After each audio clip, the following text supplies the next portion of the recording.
Dans la patrie du système D, les livres font leur opération main propre. À quel titre? Tout de suite sur France 3. Nausées, lourdeur, ballonnement, excès de sucrerie, somnolence. Excusez-moi. Le meilleur flic d'Europe vous conseille. Que devons-nous faire? Il faut éliminer. Je crois que c'est à vous de décider. C'est compris? Alors à vous de jouer.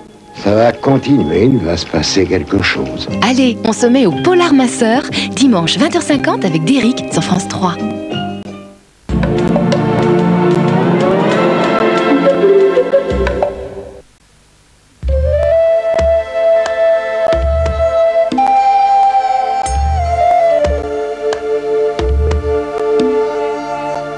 Rien n'est plus fragile que l'eau. La loi impose un contrôle sur l'eau tous les 2 mois. Evian s'impose 300 contrôles par jour. Parce que l'eau que vous buvez est aussi importante que l'air que vous respirez.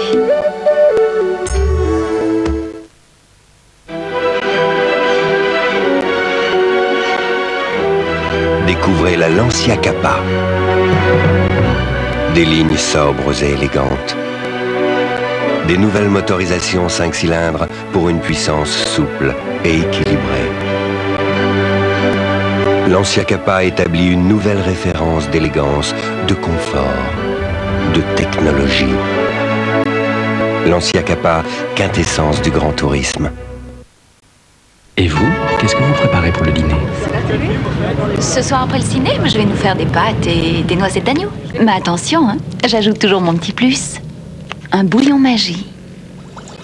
Ce soir, c'est le bouillon aux légumes. Quand il fond dans l'eau et que les pâtes s'imprègnent de ce petit goût de légumes, il faudrait donner un autre nom aux pâtes. Bon alors, ça vous dit?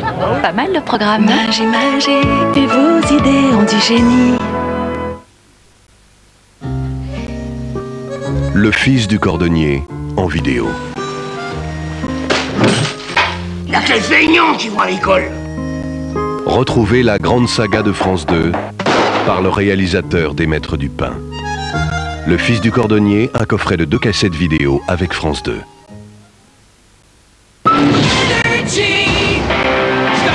Les Rolling Stones sont en tournée mondiale en Amérique du Sud. Ils seront bientôt en France avec Énergie.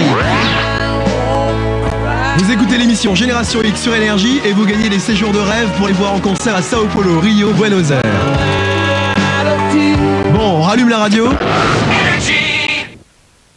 Bonsoir, je vous emmène en voyage avec Archéo Vidéo, la première collection vidéo des éditions Atlas sur les merveilles de l'archéologie. Ensemble, nous découvrirons les plus beaux sites reconstitués par la magie de l'ordinateur. Je serai votre guide dans les temples mayas, sur la grande muraille de Chine et dans la Grèce antique. Et cette semaine, je vous attends dans la Rome des Césars. Cette semaine, le numéro 1 de Archéo Vidéo, la Rome des Césars. La vidéo et son fascicule, 16 francs seulement. Un prix qui va rentrer dans l'histoire. Les éditions Atlas, j'aime.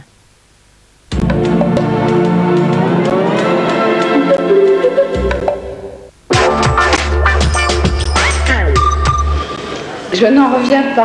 Les 7 d'or ont déjà 10 ans et fêtent leur anniversaire.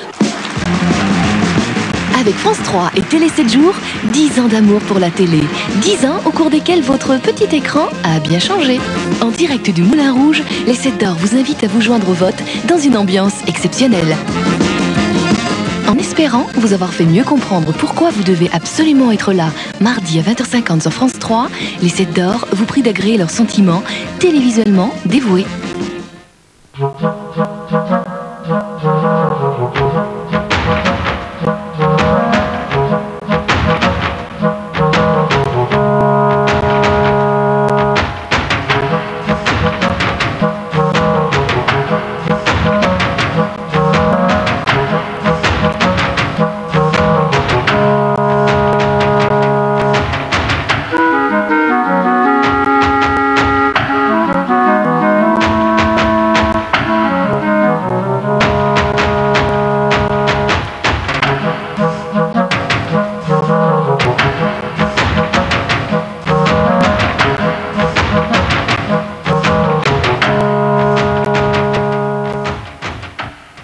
Bonsoir. Nous allons ce soir ouvrir le dossier de la corruption.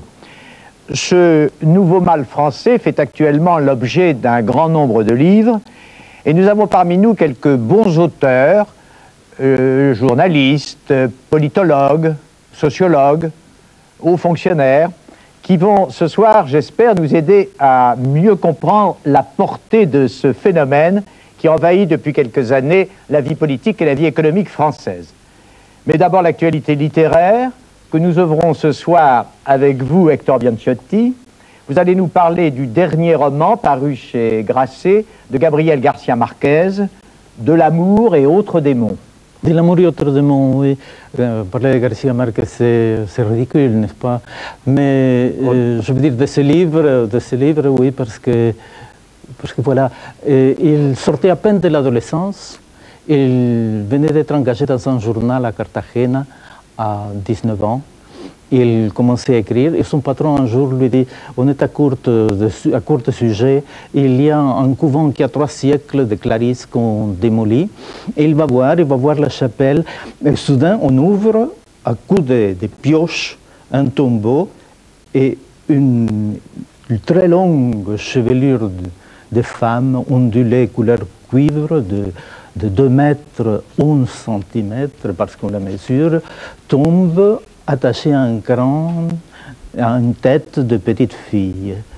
Et alors ça, c'est à l'origine du roman qu'il va écrire 45 ans plus tard. Laissez au lecteur la joie de découvrir l'histoire, l'intrigue romanesque. C'est plutôt quelque chose m'étonne et m'intrigue, c'est l'apparition de Dieu dans l'œuvre de García Márquez. C'est tout à fait nouveau, ça. Moi aussi. Oui. Moi aussi. Et surtout parce que c'est l'athée qui, à un certain moment, dit « C'est Dieu qui m'a inspiré ». Et l'évêque lui dit « Mais comment? Vous croyez en Dieu maintenant ?» Il me dit « Vous savez, quand on est athée, un doute reste toujours. » Et c'est un nouveau García Márquez, selon vous, bien il y a une continuité, et à la fois dans le fond et dans la forme, c'est-à-dire est-ce que la construction est aussi forte que celle des romans traditionnels et anciens de García Márquez? Vous savez que je crois qu'il y a 2 versants dans l'œuvre de García Márquez. Les grands romans comme 100 ans de solitude, comme L'automne du patriarche, comme L'amour au temps du choléra, et puis des chefs-d'œuvre laconiques qui sont pas de lettres pour le colonel, surtout Chronique du mort annoncé. Et celui-ci. Une sorte de poésie métaphysique.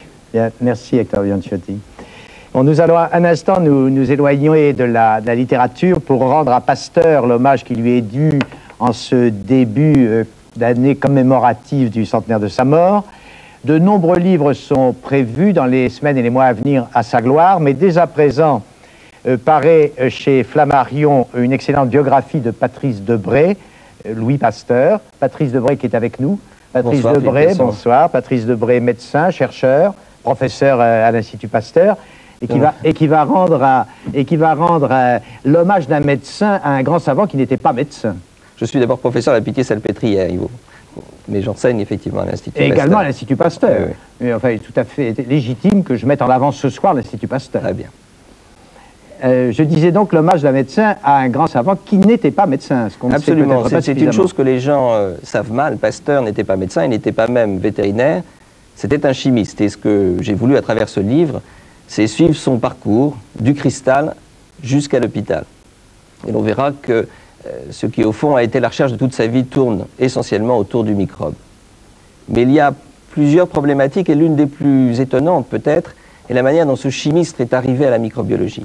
Oui, vers les années, une quarantaine, à l'âge de 40 ans environ. Approximativement, oui. Et vous soulignez que c'est un tournant immense dans sa carrière de chercheur. Ah, c'est un tournant tout à fait étonnant. Je dois dire que ça part d'une imagination extraordinaire. Et il est arrivé très tôt et très jeune à pouvoir démontrer que les molécules du vivant sont asymétriques. Et c'est à partir de ce concept tout à fait étonnant, le minéral étant symétrique, qu'il est arrivé à travers le ferment à la microbiologie. Car en effet, en étudiant au cours de la fermentation l'apparition des molécules, il s'est aperçu que ces molécules étaient asymétriques. Et si l'asymétrie était la vie, le ferment était vivant, le microbe était vivant. Et c'est de cette manière-là qu'il est parti sur le chemin qui l'a conduit vers la microbiologie et bien sûr l'origine des maladies infectieuses. Sur quoi il était pionnier? Il était pionnier, il y en a eu d'autres autour de lui, mais ça a été une des personnalités qui a effectivement démontré que l'origine des maladies infectieuses est bien due aux microbes. Et quel a été l'élément catalyseur qui a fait l'importance de sa découverte? Oh, il y en a eu, si je puis dire, toute une série, mais il est vraisemblable qu'en se heurtant peut-être au monde médical, il a donné une sorte de renommée, d'importance à ces découvertes qui ont tout de suite eu un essor énorme. Il a été rejeté longtemps par le corps médical? Mais vous savez, il y a une opposition qui d'ailleurs est bien ancienne et presque toujours d'actualité entre les chercheurs d'un côté et les médecins de l'autre. Et je crois que toujours il faut plaider cette sorte d'intégration. Toujours et encore aujourd'hui au temps du sida, si je puis dire. Vous dites qu'il était très sensible aux odeurs. Effectivement, oui. Vous savez, c'est peut-être une particularité des chimistes. Et c'est au cours de ses études, en particulier sur le verre à soie... Pourquoi les médecins ne sont pas sensibles aux odeurs? Si, bien sûr. Mais les chimistes sont habitués à des corps volatiles, volontiers. Il s'est essayé à la politique? Il s'est essayé à la politique. Il a eu, à vrai dire, du mal en politique. Il a été battu aux élections? Il a été battu aux élections. Vous savez que Pasteur ne serrait pas les mains, probablement pour des règles d'hygiène. Et est-ce une de ces raisons pour lesquelles il a été battu en politique? Je ne sais pas. Les mains étaient particulièrement sales à l'époque, il faut le dire. Pas les siennes, il se les lavait très fréquemment. Oui, j'espère. Très bien, merci Patrice Debré. Je signale, parmi les ouvrages les plus intéressants qui sont déjà parus sur Pasteur, un album publié à la fois par Perrin et l'Institut Pasteur, justement, qui s'appelle Pasteur, de Bruno Latour. Un découverte Gallimard qui vient de sortir, Louis Pasteur, l'Empire des microbes, très illustré comme d'habitude, les écrits scientifiques et médicaux de Pasteur, chez Flammarion, Garnier-Flammarion, et enfin le René Dubos, Louis Pasteur, franc-tireur de la science, à la découverte, qui est un livre important, je crois. Oui, c'est une réédition, c'est un livre qui est paru effectivement il y a quelques dizaines d'années. Très bien, mais on ne peut pas évoquer l'actualité littéraire de la semaine sans rendre un hommage à Jean Tardieu, à la mémoire de Jean Tardieu, puisqu'il est mort hier à l'âge de 91 ans.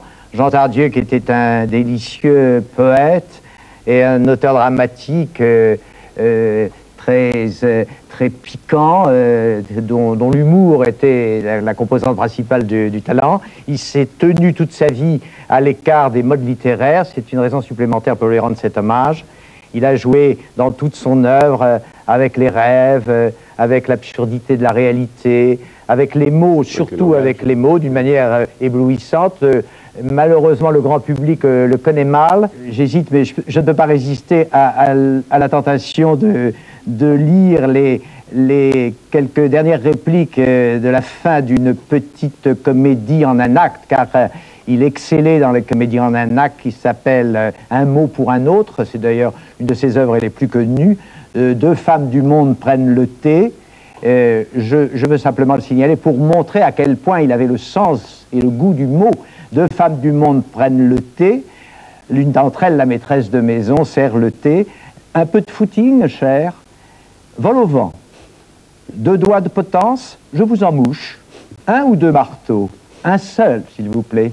Vous aimez, sans doute, vous aimez beaucoup Jean Tardieu, Jean-Louis Hésine, puisque vous aimez bien l'espièglerie des mots. Oui, et puis en plus, quand elle est aussi inventive, on retrouve cette invention dans Monsieur, Monsieur. Et Jean Tardieu était un monsieur du langage, justement un grand poète. Un poète, c'est toujours au fond quelqu'un qui emploie, comme ces vieilles dames aphasiques probablement, l'aphasie est très inventive, qui emploie un mot pour un autre. Et on trouve un peu le même humour dans les débuts de Jean Anouilh, oui. Notamment dans cette pièce qui s'appelle Lumulus le muet, oui. Qui était ce garçon qui ne sait dire qu'un mot. Oui, c'est toute cette famille qu'il faut évoquer, qui est aussi celle de Ionesco, et qui est aussi, en l'occurrence, concernant Jean Tardieu, aussi une famille de musiciens. Il était très musicien, il a participé à la fondation de France Musique, c'était un grand homme de radio aussi. C'était donc un homme de proximité orale, d'oralité, aussi en même temps que superbement de l'écrit. Jean-Louis, on va rester avec vous dans la littérature, on va évoquer une figure littéraire historique, si je puis dire, celle de Georges Simenon, oui. Qui publie chez Julliard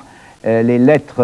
dont on publie. Oui. Oui. Enfin, écoutez, Simenon meurt-il ? Outre-tombe, vous savez, publie chez Julliard les lettres à sa première femme, Tigy, oui. Ça s'appelle « À la conquête de Tigy ». Mais votre lapsus est très intéressant, car je me demande si les écrivains ne sont pas plus bavards, morts que vivants. Non, vous vous demandez surtout si les écrivains meurent.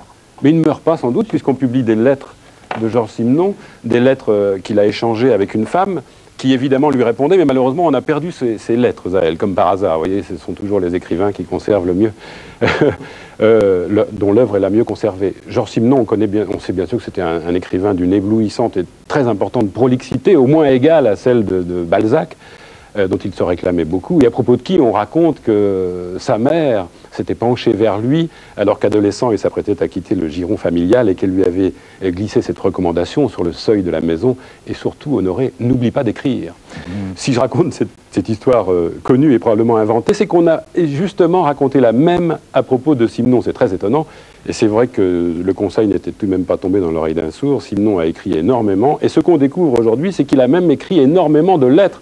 Alors il va falloir ajouter à ces 350 romans, à ces 100 Maigret, à ces centaines de traductions, à tous ces films, aux 500 pipes qu'il a fumées dans toute sa vie, cet homme très occupé avait le temps d'écrire à une femme dont il voulait faire la conquête. C'est quelque chose d'un peu inattendu. On trouve toujours le temps pour faire ça. Mais qui était Tigy exactement? Tigy était une artiste peinte de Liège. Elle s'appelait en réalité Régine Ranchon, pour tout vous dire. Ah. Mais l'invention de Simenon a fait qu'il l'a d'abord appelée, plutôt que Régine, Gigi, puis ma petite Gigi, et de là Tigy, tout simplement, en raccourci. Il était éperdument amoureux de cette Tigy, et tout le problème pour lui, pendant des années, pendant toutes ces années folles, de 21 à 1924, alors qu'il venait de commencer dans la littérature. Il avait publié en 1920 son premier roman, Les Ponts de l'Arche. Il avait voulu faire sa conquête, et son objectif, c'était le mariage. Or, tout s'y opposait à cette époque. Tout, mais vraiment. Oui. D'abord, les familles. Elle était athée, et même sans aucun doute. Elle ne faisait pas la part du doute. Le travail, le manque d'argent, etc. Et d'une famille athée. Lui était d'une famille très catholique. Donc Dieu s'opposait à leur mariage, mais aussi le lieutenant, le brigadier que devait croiser, que devait subir tous les jours Simenon dans sa caserne, car il était militaire à cette époque, en tout cas pendant une partie de cette époque. Et puis aussi, enfin, tout s'y est opposé, et jusque le marquis de Tracy, dont il a été le secrétaire un peu plus tard, dans ces années 20 aussi, qui avait la manie de voyager partout, et à chaque fois, pour Simenon, c'était la tragédie d'avoir à quitter cette femme. C'est donc cette impatience et cette frustration qui explique l'ardeur sensuelle des lettres. Oui, cette ardeur, mais j'ai quelque chose de suspect dans cette ardeur, je trouve. C'est très fabriqué. Pas fabriqué, non. Je dirais que Simenon se révèle là, j'allais dire un champion de l'amour, mais on n'en sait rien, d'ailleurs j'en mettrai pas ma main au feu, mais plutôt un champion de la lettre d'amour. C'est ça qui est intéressant. Je crois qu'il va falloir ajouter à toutes ces œuvres connues, à ces romans policiers, la lettre d'amour. Et je crois qu'il s'était... Pourquoi a-t-il voulu, au fond, conquérir tellement cette femme? Je crois qu'il avait cette passion, il l'a d'ailleurs décrite, j'ai la passion de comprendre les hommes, et que pour comprendre les hommes, le mieux c'est encore de faire comme eux. C'est donc en général, par exemple, de tomber amoureux pour observer sur soi-même quels effets on en reçoit. J'imagine qu'il y a peut-être quelque chose comme ça concernant Simenon, chez qui rien n'est jamais gratuit. Si vous voulez, avant de quitter Simenon, nous allons regarder quelques images des années 60 qui le représentent. Ce sont des images de la radio-télévision belge. Balzac, lui, écrivait sur ce que j'appelle l'homme habillé. D'ailleurs, tout le monde au XIXe siècle écrivait sur l'homme habillé, c'est-à-dire l'homme dans la société, l'homme avec un habit de telle manière qui existait, qui avait donc telle profession, avec un costume de telle autre manière qui avait telle profession. Pour moi, ça m'est tout à fait égal du costume et de la profession. Ce qui m'intéresse, c'est l'homme lui-même, et d'aller, je vous dis, d'essayer d'aller un tout petit peu plus à l'intérieur, de gratter un petit peu plus la surface. Par conséquent, son état civil et sa profession ne m'intéressent pas. Vous avez écrit d'autres collectionnent des timbres. Moi, je suis collectionneur d'hommes. Oui, c'est exact. Je crois que j'ai écrit ça. C'est une boutade, bien entendu. Mais enfin, chaque individu que je rencontre m'intéresse en tant qu'homme. J'essaye de trouver en lui, non pas ce qu'il a d'extraordinaire, de différent des autres hommes, mais de ce qu'il a de semblable aux autres hommes. Par exemple, on nous parle de grands hommes, d'intellectuels, de grandes réussites, ou sociales, ou politiques, ou de toutes sortes. Eh bien, lorsque je rencontre un de ces personnages-là, ce que je cherche à voir, c'est le commun dénominateur, c'est-à-dire j'essaye de voir sa faiblesse, celle qui fait qu'en réalité, il est un homme comme un autre, car tous les hommes sont des hommes comme les autres. Bien, il y a un point sur lequel tout le monde autour de cette table est d'accord, c'est que la corruption est une menace terrible pour la démocratie. Une menace telle qu'elle peut mettre, et très rapidement, à mort la République. J'espère que ce débat va servir au moins à faire comprendre pourquoi chacun de vous, en tout cas, le dit ou l'explique dans le livre qu'il a écrit. Avant d'en venir à cet aspect des choses, je voudrais que vous apportiez, chacun d'entre vous apporte des éléments de réponse à 3 questions qui me semblent essentielles s'agissant de la corruption. D'abord, pourquoi la corruption? Les causes. Ensuite, comment la corruption? Les mécanismes. Et enfin, quel remède apporter contre la corruption? Alors, je vous présente d'abord Madame Gisèle Dessau-Prince. Vous êtes la fille du conseiller Prince. Ce nom doit évoquer encore beaucoup de souvenirs à un grand nombre de téléspectateurs. Oui. Le conseiller Prince qui trouva la mort alors qu'il enquêtait en 1934 sur l'affaire Stavisky. Vous publiez chez Plomb un livre émouvant dont le titre est « Ils ont tué mon père », l'affaire Prince, 1934, et votre témoignage nous aidera, je l'espère, à éclairer l'histoire de la corruption, bien que vous soyez en dehors du contexte contemporain de la corruption. Oui. Alain Etchegoyen, vous êtes philosophe, vous êtes professeur de philosophie au lycée Louis-le-Grand, vous êtes normalien, en même temps vous êtes conseiller auprès de grandes entreprises, vous avez écrit plusieurs essais brillants, notamment sur les problèmes éthiques, et vous publiez actuellement chez Julliard un essai sur la corruption qui s'appelle « Le corrupteur et le corrompu ». Jean Montaldo, vos livres sur les scandales et sur les affaires ont crevé les plafonds des box-office littéraires. C'est notamment grâce à vous que l'opinion a eu la révélation de l'étendue de la corruption depuis quelques années. Je n'en dis pas plus s'agissant de vous. Jean-Marc Lèche et Denis Jambard, vous sortez chez Flammarion un essai, un petit essai très vif qui s'appelle « La grande lessive », sous-titré « Anarchie et corruption ». Vous l'avez écrit à deux, vous l'avez pensé à deux en tout cas. Je ne vous présente qu'à peine. Jean-Marc Lèche, vous êtes sociologue, vous dirigez l'Ipsos, qui est un grand institut de sondage et d'enquête d'opinion. Quant à Denis Jambard, vous êtes, on le sait, directeur de la rédaction du Point. Dominique Jamais, vous n'avez pas écrit précisément sur la corruption, mais enfin je veux dire récemment, mais dans la suite que vous donnez au Candide de Voltaire, que vous publiez chez Flammarion, sous le titre « Le nouveau Candide », vous mettez en scène Candide, le Candide de Voltaire.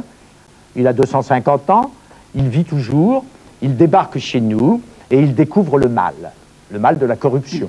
Et pas seulement celui-là. Il le retrouve, oui. Il le retrouve. Il le retrouve, mais enfin, nous sommes en République. Il a des raisons de s'étonner. Jusqu'à quel point? Voilà. Nous sommes en monarchie républicaine, en tout voilà. cas. Donc il n'est pas dépaysé. Pierre-Antoine Lorenzi, vous publiez chez Balland « Corruption et imposture ».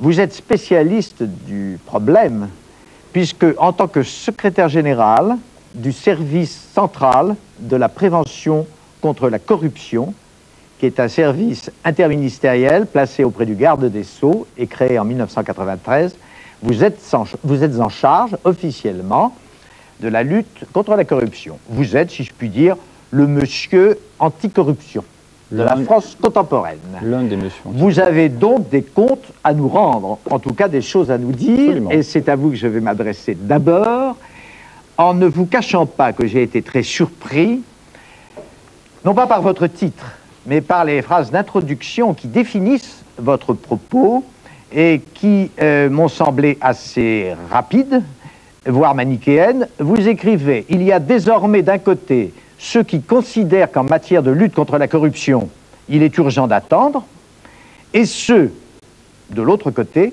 ceux qui veulent déclencher une vaste opération de salubrité publique. Face à face, la vieille garde qui a peur de la justice et une nouvelle race d'imposteurs qui n'a peur de rien. La corruption face à l'imposture. » C'est comme ça que vous résumez le problème? Les mots sont très durs et je vais vous donner le sens que je donne au mot imposture. Le mot imposture, je l'ai choisi bien entendu à dessein. Je vais vous le dire, monsieur Montaldo, qui sont les imposteurs, mais si vous permettez, je vais d'abord vous dire pourquoi j'ai écrit ce livre et ensuite vous allez comprendre qui sont les imposteurs. Je l'ai écrit parce que j'ai voulu démontrer avec ce livre que les comportements excessifs, d'où qu'ils viennent et quelle que soit leur justification, font en réalité le jeu de la corruption. Ils ne font pas le jeu des incorruptibles. Et je crois que nos concitoyens ont aujourd'hui le sentiment, ils sont excédés par la chronique quotidienne des affaires et ils sont devant un choix impossible entre deux solutions extrêmes.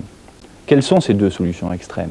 D'un côté, la perspective d'une société corrompue, aux mœurs publiques dévoyées, avec des scandales politico-financiers méprisables que certains voudraient étouffer et avec une conception de la justice ni assise ni debout, mais couchée, à la botte du pouvoir politique. Et puis, d'un autre côté, la perspective d'une vaste opération de salubrité publique, vous avez repris le terme, qui se traduirait par une cassure des structures sociales et par le démantèlement de l'État.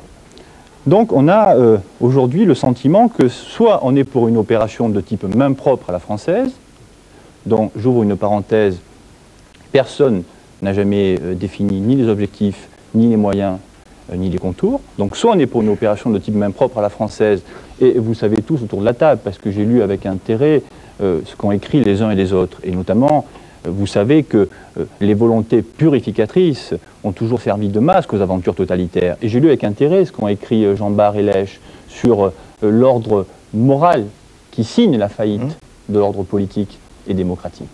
Donc soit on est pour l'opération main propre, soit on est automatiquement classé, sans autre forme de procès, dans la catégorie de ceux qui veulent étouffer les affaires. Deux questions à vous poser. Est-ce à dire que chacun doit se classer dans l'une ou l'autre catégorie? Pas du tout. C'est ce que j'appelais le manichéisme, et que ça paraît en effet, comme le dit Jean Bart, terriblement simplificateur. Et où sont les imposteurs? Et alors, d'abord, cette première question. Visiblement, ils sont ici, je crois. Oui, c'est ça. Finalement, vous avez désigné dans cette... une question, je n'ai pas la réponse. Je vais répondre à monsieur Montaldo, parce qu'aujourd'hui, il y a un choix... Je vais vous expliquer ma question. Oui, expliquez. Est-ce que l'imposteur, c'est celui qui se fait élire en 1981 au nom de la morale et de la vertu et réélire en 1981 au président de la République au nom de la, en 1988 au nom de la morale et de la vertu, je veux parler de M. François Mitterrand, et qui ensuite cède à la corruption après 81 et après 88, ou est-ce ceux qui, comme nous, dénoncent la corruption? Mais je vois que dès qu'on commence à parler de corruption, monsieur Montaldo parle du président de la République comme il a le droit de le faire. Moi, ce que sous votre contrôle, monsieur, vous représentez la chancellerie. On peut me poursuivre pour ce que je dis. Je vous fais observer que je ne suis toujours pas poursuivi, ni les uns ni les autres. Et monsieur Tesson, dites à monsieur Montaldo de se calmer. Vous n'allez pas finir l'émission à ce rythme-là. Non, non, mais une question est posée, qui sont les imposteurs? Le choix qui est à refuser aujourd'hui, qu'on voudrait nous imposer, il est entre ceux qui prônent l'impunité, qui veulent étouffer les affaires, et ceux qui sont pour une épuration sans expliquer aux Français de quoi il s'agit réellement. Et donc, les imposteurs sont tous ceux qui utilisent, me semble-t-il, le climat des affaires pour faire du commerce, parce que la corruption est devenue aujourd'hui un fonds de commerce, ou alors pour faire avancer des intérêts personnels, politiques, corporatistes, catégoriels. Voilà qui sont les imposteurs. Monsieur Jean Bart. Non, pardonnez-moi. Oui, monsieur Jamet. Interruption, parce qu'il y a quelques équivoques dans la formulation que vous avez eue. De la même manière que Jean Montaldo disait que Mitterrand avait été élu 2 fois 81, non, quand même pas. Ça ne s'est pas passé comme ça. Vous dites la corruption est un fonds de commerce. Ah oui. Vous vouliez dire que la dénonciation de la corruption est un fonds de commerce. La dénonciation de la corruption. Donc les deux sont un fonds de commerce. Mais monsieur Montaldo, moi je... Vous permettez une petite observation. Oui, je vous en prie. Chaque fois qu'un homme aujourd'hui est mis en examen, qu'il soit chef d'entreprise ou ministre, la justice lui demande une caution, et parfois des cautions très fortes. Donc la justice vit de la corruption également. Je ne suis pas le seul, nous ne sommes pas les seuls ici en dénonçant des droits d'auteur. Un peu... Ah bon, ce ne sont pas des droits d'auteur? Non. C'est une conception un peu excessive de la justice. Enfin, écoutez, mais je suis le terme, Pourquoi M. Montaldo s'énerve tout de suite, M. Tesson? Parce que monsieur d'une question de tempérament. Non, attendez. Non, mais je voudrais le ménager jusqu'à la fin de l'émission. Non, mais je voudrais en venir, Jean Montaldo. Les dossiers qui sont entre nos mains sont plutôt énervants. Quelles mains, M. Montaldo? Entre nos mains. Les nôtres. Non. Les nôtres. Et moi, je ne parle pas des dossiers que j'ai entre les mains, contrairement à vous. Ah bon, parce que vous les étouffez? Ah, pas du tout, monsieur. Attendez, je voudrais, si vous permettez, Jean Montaldo, je voudrais en revenir à la question initiale et qui finalement vous intéresse au premier chef, car vous avez un rôle à jouer entre ceux que vous appelez les imposteurs et ceux que vous appelez les corrompus, les corrupteurs. Alors, qui êtes-vous? Quelle est exactement votre fonction? Et d'où venez-vous? Je rappelle que vous êtes à la tête, en tout cas le secrétaire général, d'un organisme administratif qui est une émanation du politique. Vous avez été nommé par Pierre Bérégovoy et reconduit d'ailleurs par le gouvernement suivant, le gouvernement de droite. Vous avez été nommé en janvier 1993 comme le bras armé, en quelque sorte, du combat contre la corruption que voulait mener, depuis qu'il avait été nommé à la tête du gouvernement, Pierre Bérégovoy. À cet égard, je voudrais, pour nous rafraîchir la mémoire, pour évoquer un souvenir, que nous regardions pendant une minute ces images, ces images de référence, au cours de laquelle Pierre Bérégovoy a annoncé son intention de poser en priorité absolue la lutte contre la corruption. Comme je suis un Premier ministre nouveau, mais un homme politique précautionneux, j'ai ici une liste de personnalités dont je pourrais éventuellement vous parler.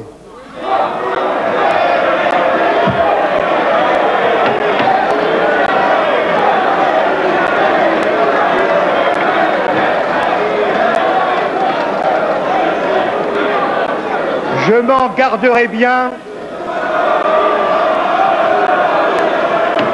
S'il vous plaît.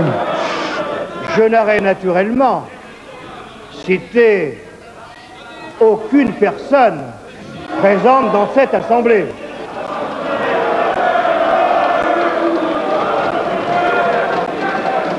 Cette liste comportait 3 noms. Laissez-moi 3 noms qui sont du domaine public.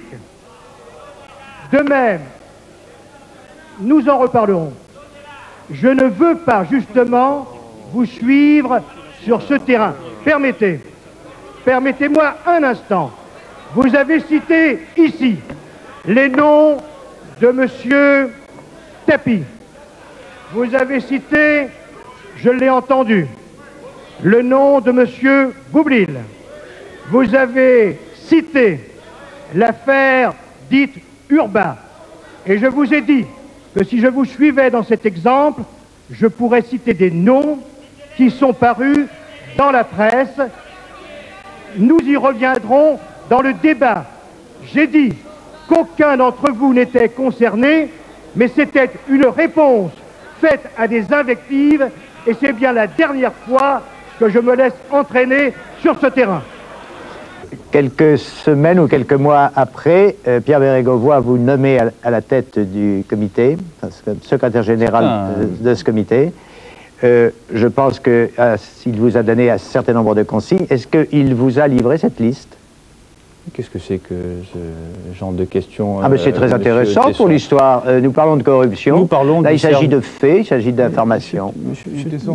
Monsieur Tesson, non, monsieur Etchegoyen, je m'excuse, moi je ne suis ni philosophe, ni journaliste, ni politologue. Je suis en mission de service public qui consiste à lutter contre la corruption.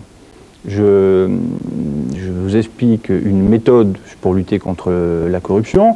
Et M. Montaldo, tout de suite, s'excite, mais je sais pourquoi il commence à s'exciter, parce qu'il se sent visé. Et ce que je voudrais vous dire, M. Tesson, c'est que ce... Non, ne parlons pas de Jean Montaldo pour l'instant. C'est que, puisque vous posez la question du service central de prévention de la corruption, a été institué par une loi, qui est une grande loi anticorruption de M. Bérégovoy, qui est la loi du 29 janvier 1993, relative à la prévention de la corruption, la transparence de la vie économique et des procédures publiques. Donc ce service, une émanation de cette loi, et j'en suis le secrétaire général depuis maintenant février 1993. Mais je ne suis le porte-parole de personne. Moi, je suis au service de l'État.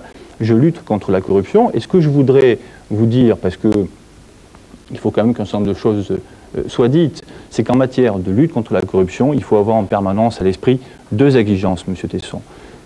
La première, c'est pas de concession avec la corruption. Bravo. Et la seconde, c'est pas de confusion. Pas de concession parce que la corruption détruit la démocratie, parce qu'elle détruit les valeurs essentielles sur lesquelles repose la République. L'égalité de tous les citoyens devant la loi, quel que soit leur pouvoir politique, leur influence économique ou sociale, l'impartialité des serviteurs de l'État, l'indépendance de la justice, parce qu'elle est inhérente à la fonction même de juger, et le désintéressement du service public. Donc pas de concession, on ne transige pas avec ça. C'est la raison pour laquelle la Direction générale des impôts ne se constitue pas partie civile. Cessez donc de m'interrompre sans arrêt, parce que vous n'allez pas terminer... Non, mais ce sont des vœux pieux, ce que vous dites, c'est formidable. C'est formidable tout ce que vous dites, on est tous d'accord. Mais attendez, Alain Tchegoyen. Monsieur Tesson, j'ai dit pas de concession. Lorenzi, je veux simplement dire que faire l'éloge que vous ne pouvez pas faire de ce service, le service central de prévention de la corruption, qui est une création remarquable de la gauche juste avant de partir, et qui insiste sur, je crois, l'approche la plus intéressante sur la corruption, qui est de commencer par la connaissance des mécanismes pour les prévenir. Au-delà des discours incantatoires, il s'agit de dire on ne combat la corruption que si on en connaît les mécanismes, c'est-à-dire si on a un outil de dissuasion. Bravo. Il faut rappeler simplement, quand même, politiquement, que ce service a été menacé. Dans le rapport du juge Jean-Pierre, ce service devait être supprimé. Et en mai 1994, il était prévu par le ministre de la Justice de supprimer ce service. Donc c'est un service qui est très important, où l'enjeu est tout à fait décisif, parce qu'il est complètement indépendant. Il est vrai que je précise que le juge Thierry Jean-Pierre a accusé ce service d'être un service de renseignement, alors que votre rôle était au départ de centraliser l'information. Un service de renseignement menant de véritables enquêtes officieuses.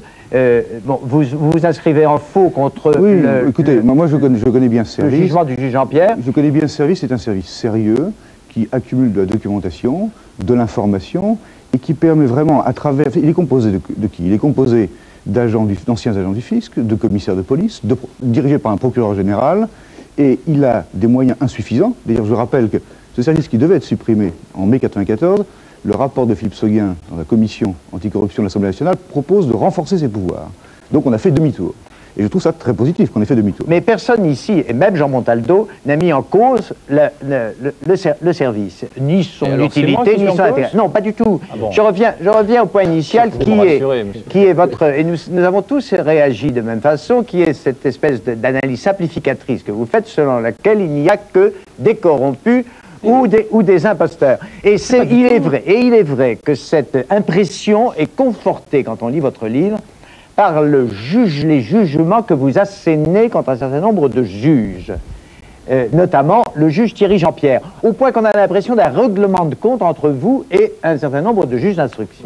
Monsieur Tesson, je suis désolé, je fais le portrait de 3 magistrats dans cet ouvrage. Monsieur de Montgolfier, dont je loue les mérites concernant l'application du Code de procédure pénale, puisque je suis de ceux qui défendent les pouvoirs propres des procureurs de la République, et je dis que les procureurs de la République ont la possibilité d'ouvrir des informations judiciaires sans demander l'autorisation de la chancellerie. Et que monsieur de Montgolfier a montré l'exemple. Et qu'en ce sens, c'est un procureur formidable. Et que dans l'affaire OM Valenciennes, je n'ai pas le sentiment que M. Montgolfier ait appelé le garde des Sceaux pour lui dire « est-ce que j'ouvre pas une information judiciaire pour corruption ?» Donc il applique l'article 40 du Code de procédure pénale. Ce qui déjà montre que les procureurs aujourd'hui ont l'indépendance et les pouvoirs pour engager les poursuites pénales. Et jusqu'à présent, il est démontré depuis au moins M. Vauzel, et cette gestion a été continuée par M. Méhaignerie, et M. Méhaignerie, que les gardes des Sceaux n'interviennent plus dans les procédures pénales. Jean-Marc je crois qu'il faut qu'on pousse un cri là, parce que les services, les commissions, c'est super, mais c'est limité. La corruption en France aujourd'hui, c'est quoi? C'est CNN. C'est-à-dire que la France est dans un système mondial qui ne s'arrête jamais. Pour quelle raison est-ce que la France est entrée dans ce système? Probablement parce que les lois de décentralisation, le spectacle de l'argent, les lois de l'organisation des métiers de la politique se sont laissés corrompre. On a vu tout à l'heure un Premier ministre qui commence par sortir une liste. On a maintenant un gouvernement de l'autre côté, de l'autre tendance, avec 3 ministres qui sont inculpés. Donc on est en face de quelque chose qui détériore la crédibilité de la vie politique en France. Aujourd'hui, être un homme politique, c'est aussi mal considéré dans l'échelle de sympathie, d'appétit, de confiance des professions. Vous savez quels sont les 3 derniers? Prostituées, hommes politiques et huissiers. Donc si on ne fait pas quelque chose contre ce système, au-delà des services, parce qu'il y a quelque chose que vous avez dit tout à l'heure qui n'est pas juste, monsieur. Vous dites que les gens n'ont pas d'appétit pour ça. C'est faux. Pardon ? Le public, il a de l'appétit pour ça, parce qu'il est trompé par ceux qui leur demandent leur scrutin. Donc il faut relégitimer la politique, sauf à faire entrer la France en anarchie. Mars 93, c'est quoi? C'est un vote rejet. C'est une expression de ras-le-bol, c'est la colère populaire. Quelles conclusions, quelles conséquences sont tirées? Au lieu de constituer un gouvernement au-dessus de tout soupçon, avec une majorité aussi éclatante, M. Balladur pouvait parfaitement constituer un gouvernement avec des gens parfaitement compétents et intègres. Au lieu de cela, on est allé choisir des gens qui étaient, au lieu de prendre des gens insusceptibles d'être mis en examen, on est allé prendre des gens qui étaient déjà cités dans les dossiers. Ce que nous avons vu tout à l'heure dans le film que Tesson vient de diffuser, ces malheureuses photos, parce que c'est bien triste tout de même l'évocation de cet épisode à l'Assemblée nationale, cette liste que brandit Bérégovoy, on sait très bien quels étaient les 8 noms. D'ailleurs, sur les 8, il y en avait 4 qui étaient bidons, n'est-ce pas? Ces 3 noms, nous les avions tous. Jean Bart au Point les avait. Nous, dans tous les journaux, vous, à l'époque, au Quotidien de Paris, vous les aviez. Alors, ça veut dire quoi? Ça veut dire que la classe politique n'a pas entendu le peuple, le cri du peuple. Mars 93, ce raz-de-marée, ce n'est pas parce que la France, tout d'un coup, est devenue à droite, pas du tout. Il y a toujours autant, il y a toujours 50% de Français qui sont à gauche, 50% de Français qui sont à droite. Mais il y a simplement un phénomène de ras-le-bol. Les gens ont dit, ça suffit. Mais le vol doit s'arrêter et on veut des gens intègres. Alors, mais cette intégrité, nous ne l'avons pas aujourd'hui. Vous nous dites que les juges ne sont pas empêchés d'agir, ce n'est pas exact. Toutes les affaires que je révèle ne sont pas poursuivies. Toutes celles qui remontent à la personne même du président de la République. Non, moi, je ne remets pas en cause le travail de votre service, mais je trouve que votre propos initial est très grave. Le mot imposteur concerne qui? Il faut désigner les gens. Ça concerne les juges, puisque les juges participent aujourd'hui activement à la lutte contre la corruption. Et d'ailleurs, j'ai été très étonné que vous passiez... Pardon, laissez-moi terminer. Vous placez la séparation des pouvoirs dans une liste comme ça d'instruments de lutte contre la corruption. Je pense que c'est le premier devoir aujourd'hui du pouvoir politique, c'est instaurer cette séparation des pouvoirs entre la justice et l'exécutif pour que les juges puissent faire leur travail de manière tout à fait indépendante. Premier élément. Le deuxième élément que vous visez à travers l'imposteur, c'est le journaliste. Et moi, je me sens tout à fait concerné. Vous avez l'air de nous traiter comme des marchands de soupe. En réalité, si la corruption a été révélée dans ce pays, c'est grâce à l'expression de la liberté de la presse. Tout à fait. Mais que je défends, mais c'est extraordinaire. Mais alors pourquoi simplifier ce débat à ce point? Pourquoi mettre en cause, au fond, ceux qui ont permis, au cours de ces dernières années, d'arrêter cette dérive qui met en jeu la République et la démocratie? Monsieur Jean-Bart, est-ce que vous avez lu Corruption et imposture? Mais écoutez, je plaide pour la liberté de l'information. Mais alors vous êtes dans le camp des imposteurs puisque vous simplifiez à l'extrême le débat. Je plaide pour l'indépendance de la justice. Ce que je veux mettre en évidence, c'est qu'aujourd'hui, je dis, il ne faut pas nous réduire à un choix qui est impossible. Et moi, je me situe sur la voie intermédiaire, qui est la voie de l'équilibre, des réformes pour changer la vie politique. C'est celle qui va dans le mur. Il n'y a pas de voie intermédiaire. Mais monsieur Lège, comment il n'y a pas de voie intermédiaire? Regardez Berlusconi. Berlusconi en Italie, c'est quelqu'un qui, en 3 mois, accouche d'une popularité formidable, d'une légitimité comme les partis italiens n'en avaient plus depuis 35 ans. Il arrive au pouvoir, il cherche une voie intermédiaire, Berlusconi. Il ne continue pas sur sa lancée de la conquête. Et qu'est-ce qu'il fait? Il essaye de tripoter avec les juges. Et puis, de grand lessiveur, Berlusconi est devenu le premier lessivé en 3 mois. Ma voie à moi... Mais c'est ça qui va arriver ici si on ne s'en occupe pas. Ma voie intermédiaire, c'est pas le tripotage, selon le terme que vous employez. C'est la défense de l'état de droit. Mais il n'y en a plus. Comment il n'y a plus d'état de droit? On glisse vers l'anarchie. Il n'y a plus d'état. Il faut restaurer l'état de droit, il faut préserver l'état de droit, il faut préserver la séparation du pouvoir, parce que c'est un bien en France, il avec un petit E. Il n'y en a plus. Et je dis simplement... qu'on ne peut pas se réduire à un choix qui consiste à dire soit on est pour l'opération main propre, parce que, monsieur Montaldo, pouvez-vous m'expliquer ce que ça voudrait dire qu'une opération main propre à la française? C'est une opération caisse propre. Qu'est-ce que ça veut dire? Vous savez, monsieur Lorenzi, combien est-ce que vous avez fait, puisque vous êtes à la chancellerie, c'est-à-dire au ministère de la Justice, savez-vous combien de magistrats aujourd'hui enquêtent réellement sur les affaires de corruption? Absolument. 9. En réalité, 5. Et les plus grandes affaires Et ça veut dire que tous les autres magistrats sommeillent. Les plus grandes affaires de corruption, l'affaire de la Société Générale qui commence en 88, elle n'est toujours pas renvoyée devant le tribunal correctionnel. L'affaire Joséphine que je révèle dans Mitterrand et les 40 voleurs, qui porte sur 1 milliard et 146 millions de dollars, excusez-moi du peu, 10 milliards de francs, et je ne compte pas les intérêts constants. Cette affaire ne fait pas l'objet d'une instruction. Vous ne pouvez pas dire à la chancellerie que vous ne la connaissez pas. J'ai écrit à M. Bruno Cotte, après l'apparition de Mitterrand et les 40 voleurs, en juin dernier, pour lui offrir la totalité de ce dossier. Qu'il s'agisse des photocopies ou des originaux que j'ai rassemblés. Je n'ai pas de réponse de la chancellerie. Je vous rappelle que votre garde des Sceaux, que notre garde des Sceaux, M. Pierre Megnery, est chef de l'action publique. En ce sens qu'il est le patron du parquet. Le chef du parquet. Il est le chef du parquet. Il est le maître de l'action publique. A-t-il engagé l'action publique contre tous les actes de corruption qui nous permettent de remonter à la personne même du chef de l'État? Je ne dis pas que le chef de l'État est coupable. Non, il est présumé innocent pour tout. Ce qui est inadmissible, monsieur. C'est pour ça que je suis un peu indigné. C'est de voir un homme comme Alain Boublil, qui n'est pas un de mes amis, qui est socialiste, responsable des affaires industrielles pour M. François Mitterrand à l'Élysée pendant le premier septennat, ensuite directeur de cabinet de Pierre Bérégovoy au ministère de l'économie, des finances et du budget. M. Alain Boublil a été condamné l'été dernier à 2 ans de prison ferme. J'affirme ici, étant, je crois, un des meilleurs connaisseurs du dossier Péchinet, qu'il est innocent de ce dont on l'accuse. C'est inadmissible. Attendez. Dominique Jamais, vous avez 2 siècles et demi de recul. Ça me donne un peu de distance. Quel jugement d'ensemble et politique portez-vous sur cette affaire? Et comment départager finalement des adversaires qui semblent absolument irréductibles, bien que ce sont les apparences. C'est vrai que tous nos invités se coalisent contre vous, oui, mais ils ne le font, c'est objectif, ils ne le font que dans la mesure où vous provoquez. C'est donc que mon livre a suscité un intérêt, monsieur Tesson. J'invite tous ceux qui nous regardent à lire ce livre qui suscite de tels romans autour de la table, et que je ne comprends pas. Dominique Jamais. Au-delà de vous, monsieur Montaldo.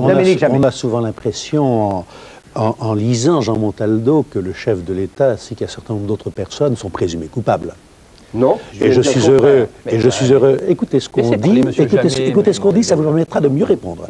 On a souvent l'impression, en lisant Jean Montaldo, que le chef de l'État et d'autres personnes de son entourage sont présumés coupables, et on a la satisfaction ce soir, en l'entendant, de découvrir que le chef de l'État même, le chef de l'État, est présumé innocent.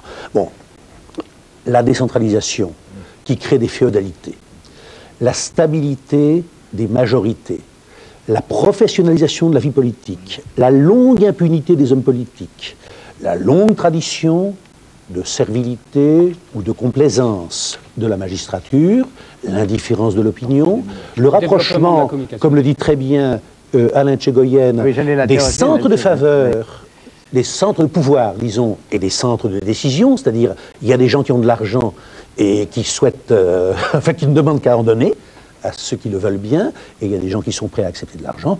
Tout ça explique le développement considérable de la corruption, et je m'inscris en faux depuis très longtemps d'ailleurs, et je crois de plus en plus avec raison, contre les gens, hommes politiques souvent, politologues, observateurs de la politique, qui passent leur temps à dire « Ah oui, mais vous savez, c'est une infime minorité de la classe politique, ce sont quelques exceptions, quelques brebis galeuses, mais l'ensemble de notre classe politique est la plus honnête, la plus compétente, la plus irréprochable du monde. » Il semble bien que ce soit faux.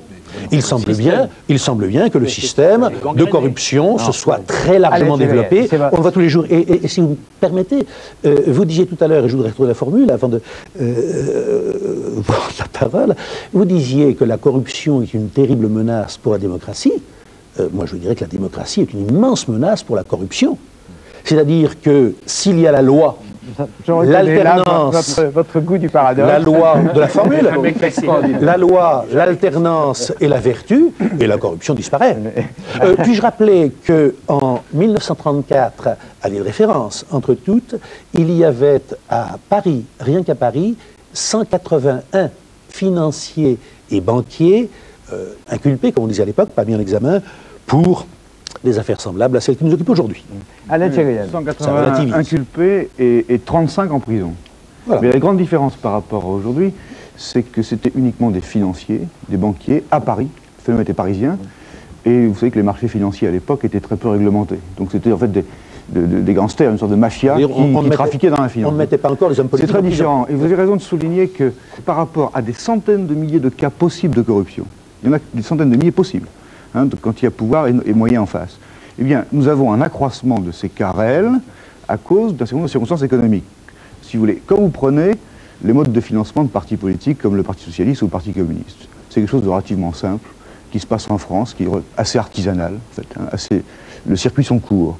On voit maintenant aujourd'hui, avec les possibilités de passage par des sociétés offshore à l'étranger, par exemple, hein, par le mouvement de capitaux, on voit qu'il y a des détours possibles pour dissimuler un certain nombre de mouvements, alors qu'auparavant, si vous voulez, on faisait du détournement par une seule voie. Bon.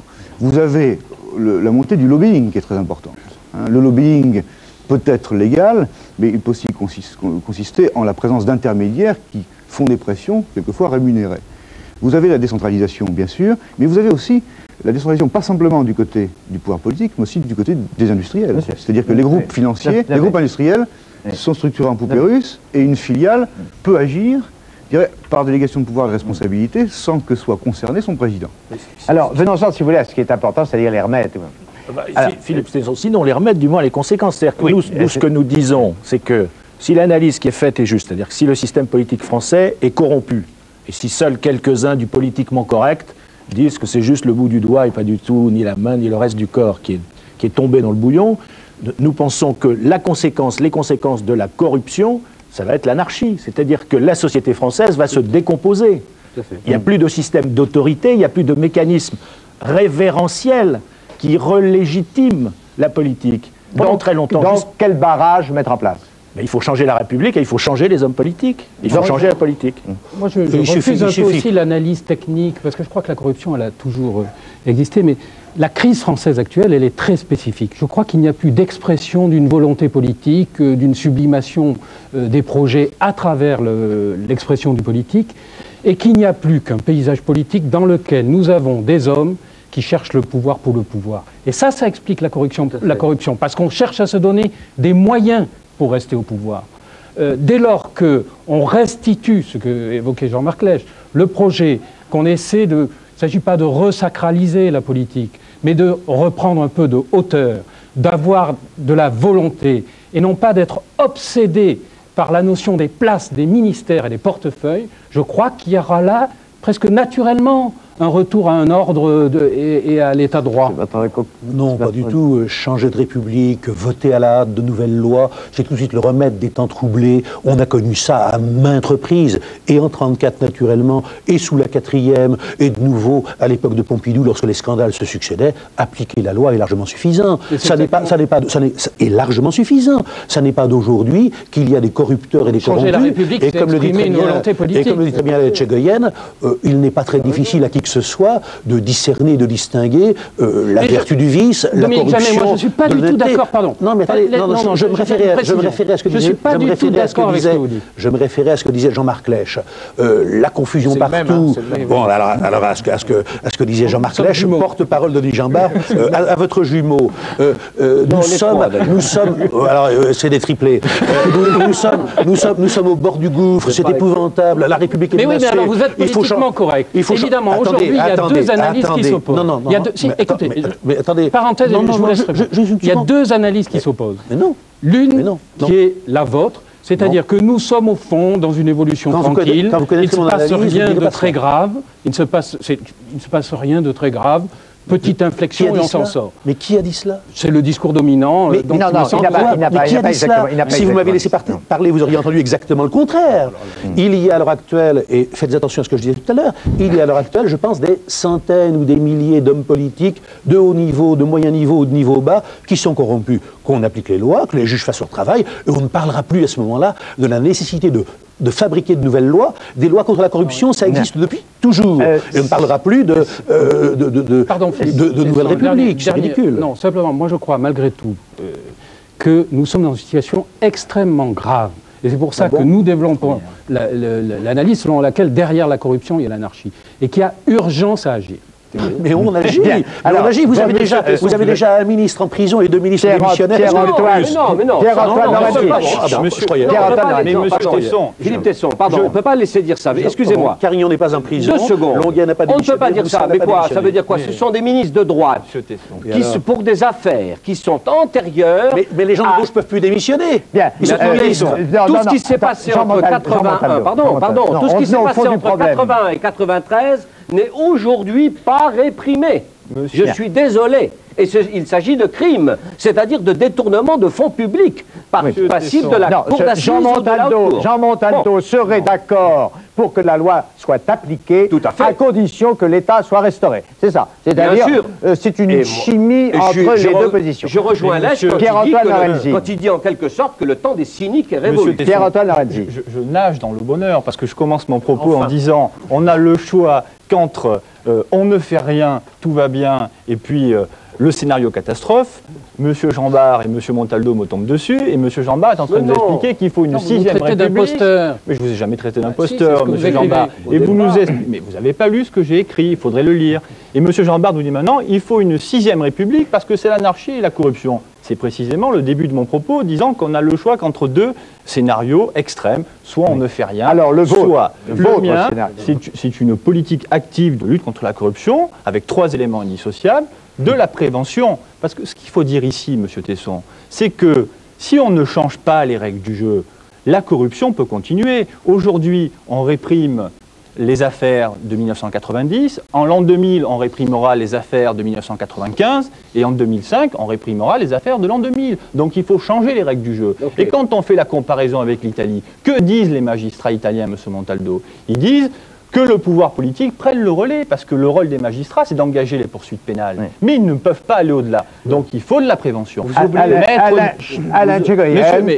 oubliez vous oubliez un élément déterminant, c'est qu'en Italie, tout est centralisé, tandis qu'ici, les juges agissent chacun dans leur coin. Il y a dans le livre de Jean Bart et Lèche, il y a l'idée que la politique doit être restaurée par rapport à l'économie. Je pense que c'est une idée intéressante, et c'est vrai qu'on a assisté depuis quelque temps à une sorte de laisser-aller, à l'idée que toute maîtrise devenait impossible. Et je crois, avec l'idée de volonté aussi, mais alors sur la corruption précisément, je crois que les corrupteurs, et surtout les corrompus, sont relativement tranquilles avec ce qui se passe depuis 2 ou 3 ans, si vous voulez. Il n'y a pas de volonté politique continue. Et il faut relever, moi je tiens à relever cela, c'est qu'après les lois Sapin de janvier 93, qui ont été de bonnes lois, nous avons eu discrètement, sans que personne s'en rende compte parce que l'opposition était devenue inaudible, nous avons eu 18 mois de retour en arrière. Pendant 18 mois, on est revenu. Enfin, si on vous dit aujourd'hui, est-ce qu'un maire qui vend un terrain ou qui donne un permis de construire doit en faire la publicité, c'est-à-dire l'afficher? Vous répondrez spontanément oui. Eh bien, cette disposition a été annulée par le gouvernement de M. Balladur, et comme ça pendant plusieurs mois. C'est-à-dire que, en fait, les corrompus n'ont absolument pas peur. Monsieur Etchegoyen. Non, elle a été non seulement abrogée, et elle a été même amnistiée. C'est-à-dire qu'on a amnistié tous les délits commis entre janvier 93 et l'abrogation de cette loi. Les dispositions de la loi Sapin de 93 qui avaient été annulées ont été rétablies grâce notamment à l'initiative du président Séguin à l'Assemblée nationale. Il a proposé et le vote de la loi de décembre 94. Bien. Madame, il faut une volonté politique continue. Je voudrais ouvrir une page d'histoire, comme je le disais au début, avec Madame Gisèle de Sauprince, qui, dans son livre « Ils ont tué mon père », puisque je répète qu'elle est la fille du conseiller Prince assassiné ou suicidé en 1934. Assassiné. Mais j'allais y venir. Elle raconte la genèse de l'affaire, elle raconte l'affaire. Le livre, je le dis encore, est tout à fait émouvant et très intéressant. Ce n'est pas exactement une enquête. Cela dit, vous ne vous privez pas de conclure en disant que, même maquillé, le suicide du conseiller Prince est impossible. Votre père ne s'est pas suicidé. C'est impossible. Et pourquoi? Pour des quantités de raisons. Il y a des raisons morales, il y a des raisons qu'on ne pouvait l'accuser de quoi que ce soit. On a essayé de dire que, tout d'abord, qu'il avait été large au sujet de l'affaire de la foncière, qui n'était pas tellement importante, alors qu'il n'était pas responsable.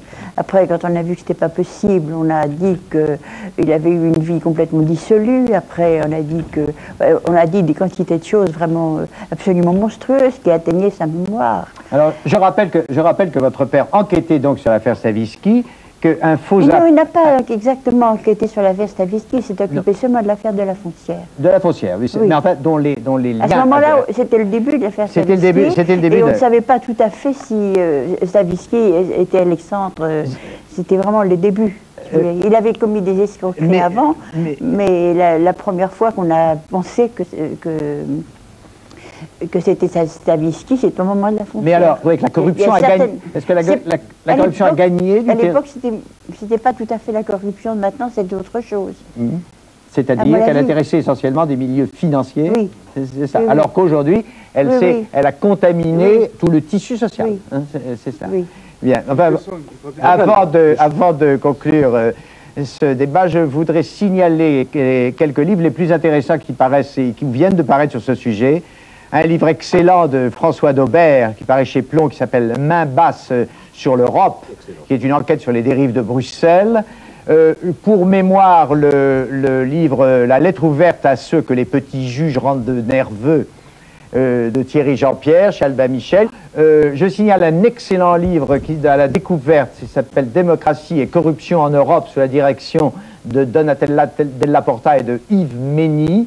Et enfin, chez Albin Michel, une enquête sur les nouveaux réseaux de la corruption. Je vous remercie, je vous dis, non pas la semaine prochaine, mais dans 15 jours, nous parlerons du cerveau et notamment des phénomènes de la création à partir du cerveau autour du professeur Israël. Bonne soirée, merci de nous avoir suivis, au revoir.